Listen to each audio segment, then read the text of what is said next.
Dad appears to be 100 pounds overweight before his family learns the truth. Will we get sick? Will our families be okay? Will we have enough money?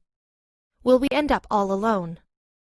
It is only human to be scared of the unknown, but those who suffer from anxiety tend to live in a state of fear. The more you worry, the more you get lost in a maze of unpredictable possibilities. Add being confronted with mortality to that pre-existing anxiety, and you start to break down. Nobody knows this better than a famous New York-based artist who became absolutely terrified after his life was turned upside down. For him, the only way back to the present was to face all his demons head-on.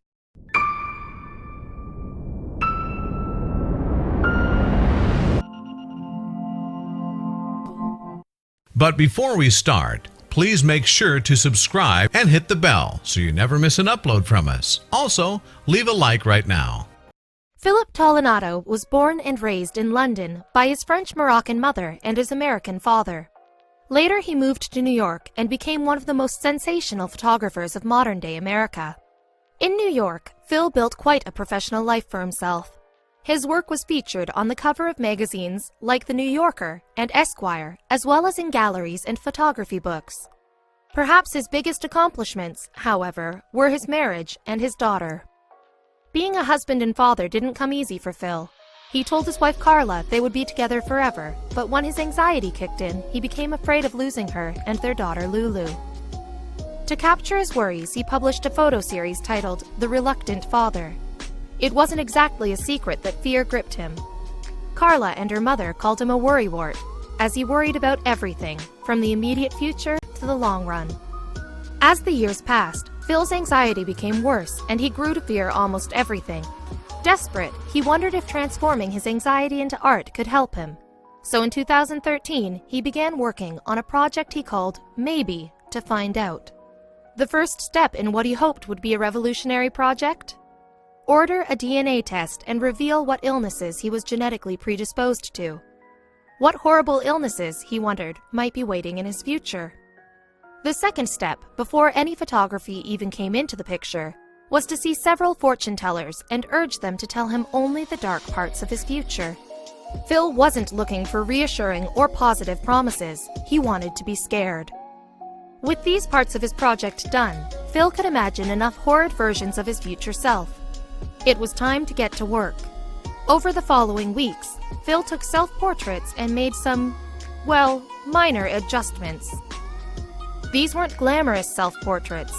Each picture showed Phil with signs of strokes, obesity, and other bad turns inspired by his DNA analysis and the fortune teller's predictions. His wife Carla was skeptical. She had always been supportive of her husband's work, but this project worried her. Was visualizing his anxieties a healthy way for Phil to deal with his restlessness? And why, she wondered, did none of his futures include her and Lulu? Well, when a fortune teller told Phil he should envision a positive future for himself, he hired models to portray his wife and his daughter many years from now, celebrating the success of his work. Still, those shots felt out of place, like they didn't belong in the series. That's because Phil's goal was to capture images of potential futures that scared him.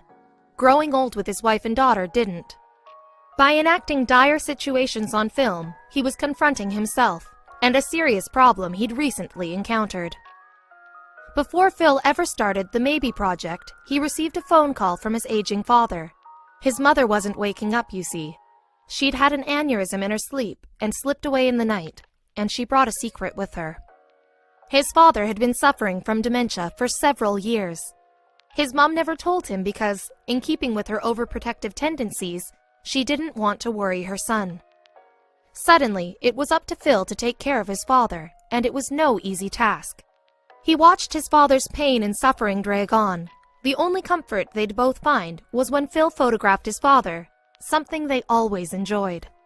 But then, even his father passed, and a realization smacked Phil. The end of life is difficult. People suffer from diseases, their loved ones slowly disappear, careers end, and you could end up all alone. It was that sudden awareness of mortality that scared the life out of Phil, but also inspired him creatively and pushed him to face his fears.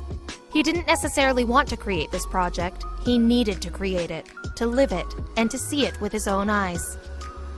There were other ways Phil struggled with his project. For one, he hated sitting in the makeup chair for hours at a time. "I know the artist's job is very painstaking and he's doing amazing," he said. "But sometimes I want to kill him when he's working on me." The second, more prominent issue was the effect everything was having on his family. Carla felt distant from him, and Phil's anxieties made it hard to connect with Lulu. "Why can't you just see a therapist like everyone else?" Carla asked. Still, Phil continued his project for weeks, months, and eventually 3 years. The more he exposed himself to his fears, the more therapeutic his work became. He was slowly starting to realize some things are inevitable or unpredictable. That is simply a part of life. When Carla finally got to see the final prints, after watching from the sidelines for so long, she was relieved. "I like them now," she said. "I'm glad he did it. He's changed in a good way." Looking at the darkest possibilities made me rediscover the value and the beauty of what's in front of me and to appreciate those things more, Phil said before returning to life and love with his family.